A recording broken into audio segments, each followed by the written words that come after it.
Isirikoza kunena mubanda manyazi uyu ndi chiyembekezo chathu adali chiyembekezo chathu ambuye chifukwa chani sanaletse na mondo amene ambiri mwinatamva tsiku lomweli lili zimachitika zimene anabwera kusempha misa mamawo munthu anatoka kuchokera kulendo chatsiro lakeko koma mama muja kuzizira 6 o'clock anali alipanda chalichi kuyana kaina liyani ndatoka komanso alikumati mwina ndipite kwinako ayindingokozeza kumeneko anabwera uchalichi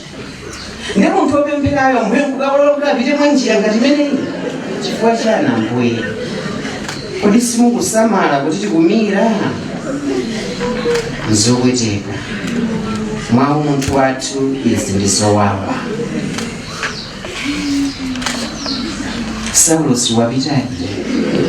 ngati filimu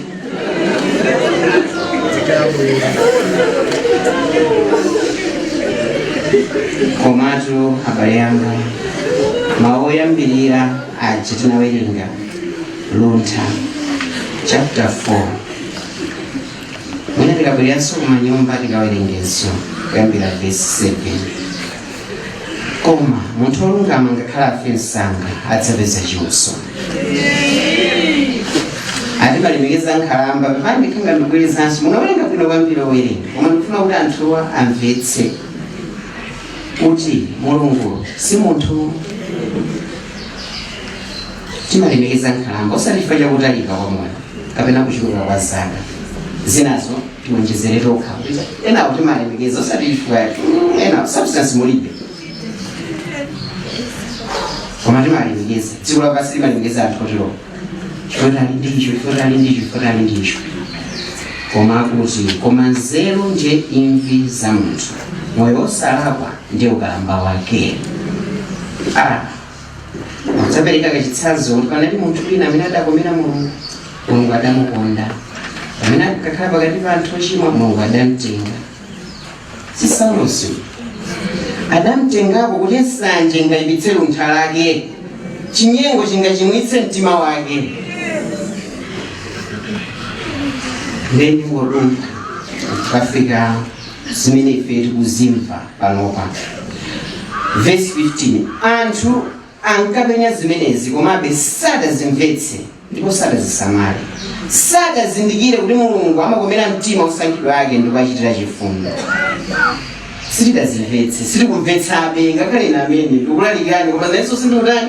sindikumvetsa koma there's a meaning to that pambobalasa ndanena kuyambirira kuti Mulungu akamalola zoterezi amalola kuti kubwere chabwino choposa chiti chimenechi akuluakulu example ndi mtanda the cross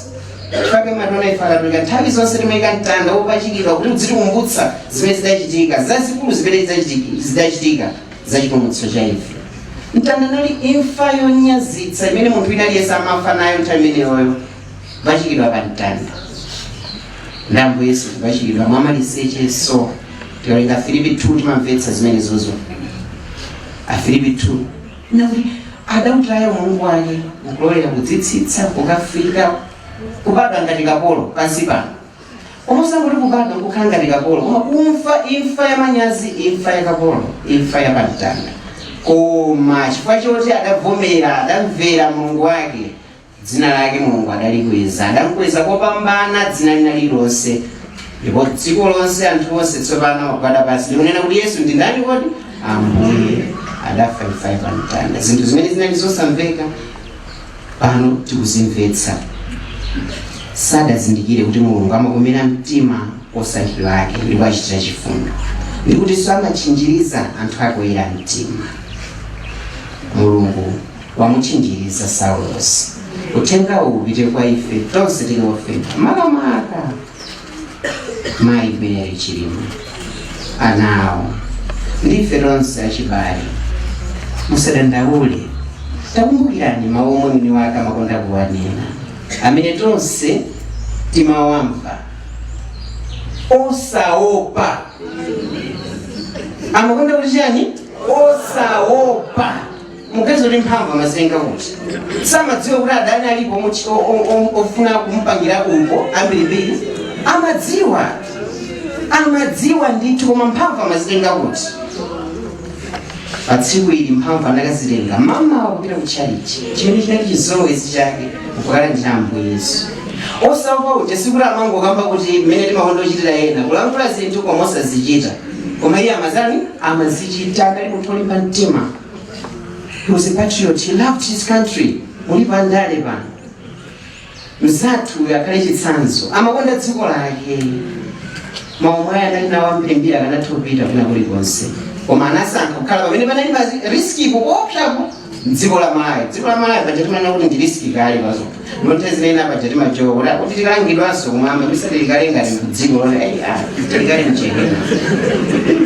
chifukwa choti zambiri mwina nzotivuta tikerekeza ndi maiko ambiri koma adasankha kukhalapo mpano kuti nditumikira anthu anga ndikhala momwe akamati osaopa iyewe mwini wake amazitsata zimenezo mphamvu amazitenga kuti amazitenga kwa Yesu Khristu basi mwamuna wamtanda amazitenga kwa Yesu Khristu amene tikawerenga pa Roma paja chapter 8 amatiuza verse 31 mpita kunena kuti kodi ngati Khristu ali mbali yathu ndani angatsutsane nafe. Saulo amazikhulupirira tsopano tingonena kuti mwina mmene ndizimaliza ineyo kabuku namundu ameneyo alipo namundwe ali pakati pathu abale anga nzeru zatha nchifukwa mwina zokamba zikuchulukabe zambiri chifukwa choti namundu ali pakati pathu apa Bible simatuza zonse lero kuphunzirawo ena ndithu mwina ndalo pachiwa cholakwika mesera pati ndi mulungu kwanja kutaniso pamene kwanisa kudziwa zimene zilira Ambuye Yesu akudzuka nkunena kuti tonthola khalabata sembe zamisa tumpanga pano tufuna kuti Ambuye Yesu adankhuletu tonsefe tonthola khalabata maimeri ananu tontholani khalabata osaopa ino achibale osaopa ino mpingo wakuno St. Patrick's osaopa tontholani khalabata mpingo wakatolika mdziko la Malawi osaopa akhristu anzake wonse osaopa ino masitizeni zika za dziko la Malawi osaopa mwachita mantha zimanenedwa zambiri izi osaopa. Saulo ndi panopa ndi msilikali wathu wamkulu umene alipo achita zazikulu kudzera mu imfa yake.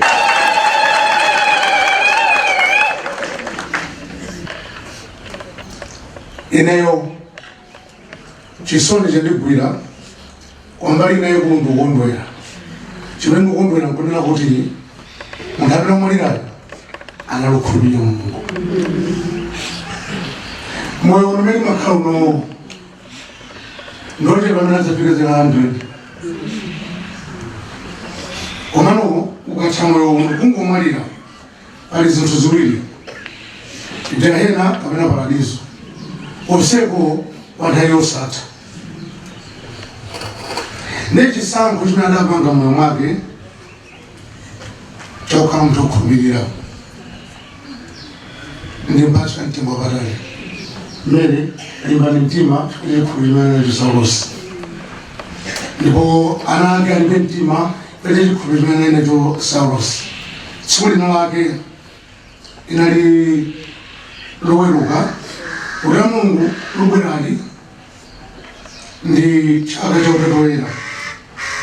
ndidali kwakauma ndadanimbira foni noti bambo tapita kunyumba ndidafika nyumba yake nali omwe ino idakhala pena pake apa adali nanzawo analiphunzira nawo ku Chancellor College amacheza nawo ndananditana kuti ndajoine zicheza tinacheza ndekera kanauzo nawo kuti inetu sinamalizitse wonzekera ulaliki wanga wamawa nazalaba musadandaule ndikubatsanulali kumenda kunzekera ineyo ndinakhala ndimene ndimachoka anandipatsa ulaliki woti iye wakonza wamawa ngakesa akaleka ndiyeyo ndona mwerenga mwaja nkwamvetsa ndopanga homili yake ndana andipatsa homili ndi bambo homili ndi mukachokulalika naiwerenga kuna kuti munalifundo za muno zedi ndakada kunipa kuja napanga zanga la mulungu mchalichi kulalika ine napanga mulaliko wanga nkulalika inathamisa anazoti bambo ndinokula mtima nakupasani homile mwakalika yanu nati chifukwa chake mchani zichamulalipa inu zichamulazidziwa kale ndinafuna ndikuze ndizera zimene simuzidziwa tinasiyeka zinacha choncho simunake timacheza ndetikucheza ineyo ndagwisa ntchito liwu limene timagwisa ntchito pa theology kudzichepetsa kwambo Yesu kenosis ndetachona liwu kuti kenosis anati Philippians 2 verse 5 mpaka 11 ndazingoopsa roda kuwa akudziwa kuti kenosis ndikudzichepetsa kwambo Yesu ndopesi yake ndi Philippians 2 5 to 11 mwachidule kutangana 2008 ine ndinadziwa Marian Saulos naona chikhope chake chikugwera timatikapita mipakati ndemeneyo ali ku St. Augustine tikapita kumpakati ukapanga mapulisa mpingo amakhani cholembera ndikumalemba zimene tikuphunzitsa kenaka amadzaimba foni bambo munaneza kuza kuti sinamvetse yafotokozaniso ndifotokozera kenaka mahomira amene amalalikira chalichi munthu kuti amasunga mutu ndipo nthazinakamakanena kuti sikulakuta kuti ndalalika zakuti ine kumakhala kuti amene ndalalikane ndayiwala kale zimene ndanena zonse amakumbukira munthu akhindishidwi pasambuno amanena kuti ndine wachipembedzo wachikhalire tikapita kumisa zimateka nthaizina zakaonera kuti owerenga pambali ineyo ndimachozindikira kunena kuti awerenga pambali chifukwa choona Saulos amati munthu akangambola kuitsa amayimika munthu then mazoro wazindikira kuti munthu uyu alakuitsa amuwerengeratu mawu sikulina lake ndafuna paka chipongwe nchalichi kuti lero ndakhakulitsa vice president ndiye ndamafunso kuti mawoyamba achokera pati pateolalika anamba kunena kuti achokera mbukulo Yesaya vesi chakuti kufika vesi chakuti achiwiri achokera pakuti kuchoka pakuti utenga kwino uchokera pakuti naka basi namba kuti murani mukuzitsatira ndiye chimene ndifuna kunena ndichi ena pamndipazipuzitsi ena ndipa ntchito za boma ena ndifa zibusa ena ndifa andale zili zonse zimene machita pasipa nopa tisamayiwale life is one ena topanga diagramize life kunena kuti izi nzachalichi izi sizachalichayi palibe mwanena kuti izi za Mulungu izi nzandale zonse za Mulungu amene analenga munthu thupi ndi mzimu. Ndiye chitsanzo chabwino cha makhalidwe a munthu amene ali Khristu tichilengenso amale wathu sonse amene samaugawa moyo undale chalichi inali chimodzimodzi. Ndipo tsiku lina a vice president a chipani cha UDM adanena patsogolo wake ndaonera pakanema kuna mboma adanena kuti ineyo ndikumudziwa vice president Dr. Saul Chilima wandale amene ali Khristu. Adabweleza wandale amene ali ndani Khristu.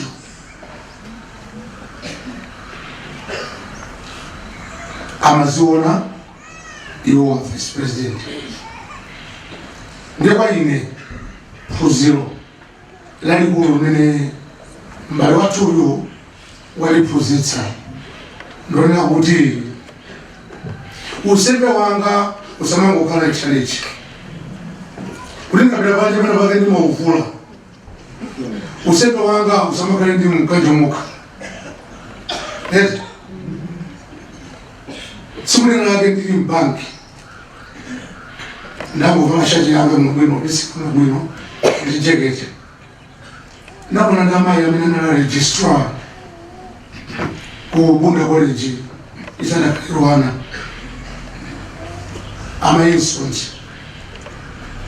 ntakumana nawo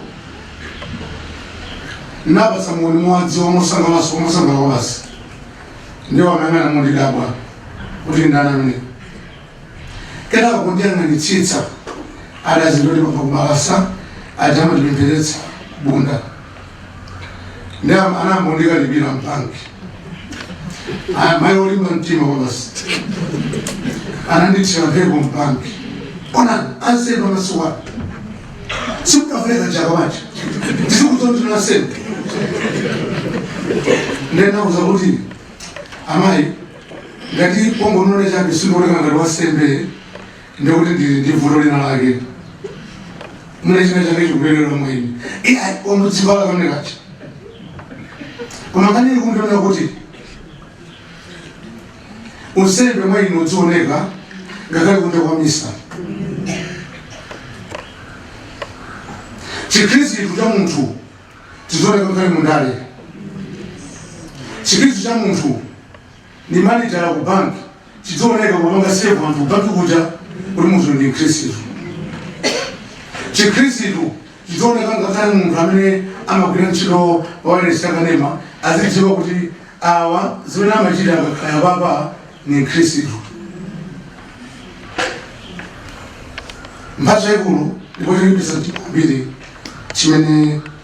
tikhale nacho kusefe amene zatikhudza chikhoyesa lonse. Mulungu amuonetse nkhope yake. Amen.